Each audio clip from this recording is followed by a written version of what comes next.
Votre journal de la fin de journée, c'est Europe Soir. Laurent Bazin. L'invité d'Europe Soir, c'est Roger Dylan-Seguer. Bonsoir à vous. Bonsoir à vous. Vous êtes le secrétaire général de l'UNSA Ferroviaire, deuxième syndicat chez les cheminots de la SNCF. La grève commence dans 4 jours maintenant. Et Guillaume Pépi, le patron de la SNCF, a annoncé que les grévistes paieront le prix fort.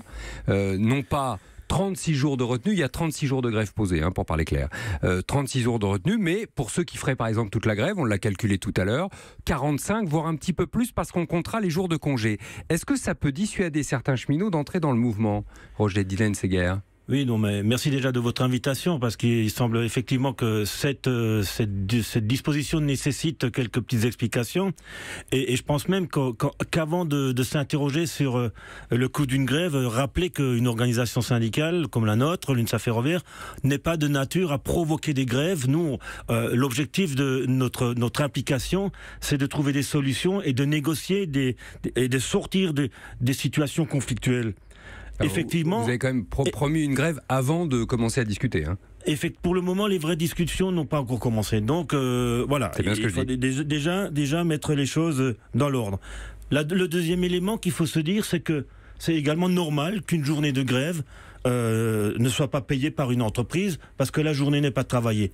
Par contre, la méthode, et vous l'avez bien compris, en mettant des grèves de 2 jours répétées, c'est l'objectif, c'est de faire le plus de journées de grève avec un coût minimum. Par contre, une retenue minimale sur salaire, on va dire. Une retenue des jours non travaillés. Et en l'occurrence, Guillaume Pépi annonce que le mouvement déjà qu'il considère de 36 journées de grève, c'est déjà un affichage de ne pas vouloir aboutir à une issue positive avant la fin de cette grève. Et le décompte serait fait de telle sorte qu'il serait décompté, que les journées d'absence seraient décomptées sur toute la période, comme si ce n'était qu'un seul mouvement. Ça met la grève, si on veut être clair, 20-25% plus cher pour les cheminots qu'elle ne le serait selon votre décompte à vous. Voilà. Donc je vous repose ma question, est-ce que ça peut dissuader des cheminots d'entrer dans le mouvement ? Alors, est-ce que c'est fait pour ça ? Très clairement, nous on considère que c'est une réelle provocation de la direction pour viser à limiter les cheminots à rentrer en grève.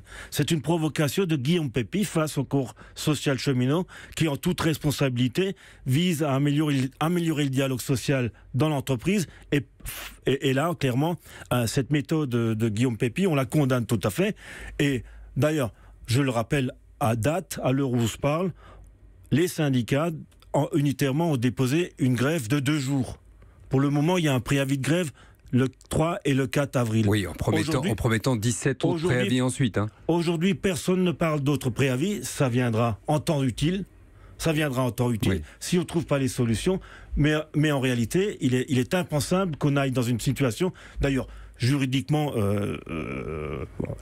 ça tiendra très très peu. Ça veut dire que vous attaquerez cette décision ? Alors c'est clair que si la décision se mettait en application, on prendrait tout à fait les dispositions utiles pour attaquer la décision. J'ai 2 autres questions à vous poser. La première, avec une réponse s'il vous plaît relativement rapide. Est-ce que ça peut amener à un durcissement du mouvement ? Alors, ça va tout à fait amener l'inverse de ce qu'attend la direction. Ça va cristalliser et augmenter la colère des cheminots. Et en particulier, dans le syndicat, dans le collège d'encadrement, qui aujourd'hui manifestent, eux également, cette inquiétude et cette appréhension face à l'avenir. Et la deuxième question, est-ce que vous pensez que les usagers qui ont quand même devant eux la potentialité de 3 mois de galère vont vous soutenir sur ce coup-là ? Nous, on va tout faire pour que ça ne dure pas 3 mois de galère. On va chercher les solutions le plus rapidement possible. Et en l'occurrence, notre vision, c'est de défendre le ferroviaire bien au-delà des 3 mois qui viennent. De mettre du ferroviaire en place. C'est-à-dire de demander au gouvernement de reculer, pour parler clair. De demander au gouvernement de prendre ses responsabilités, notamment par le financement, et également sur des aspects sociaux en relation avec les contraintes des cheminots. Et pour ça, vous êtes prêt à faire 3 mois de grève et à payer 25% plus cher ? C'est par les retenues de salaire. Certainement voilà pas 25%. On payera ce qu'on fera comme grève, mais certainement pas 25% en plus. Vous l'attaquerez devant les tribunaux, vous l'avez dit tout à l'heure. Merci beaucoup Roger Dylan-Seguer d'avoir été avec nous ce soir. Patron donc, si j'ose dire, pour un syndicaliste, secrétaire général, je sais vous tiquer, de l'UNSA Ferroviaire. Europe.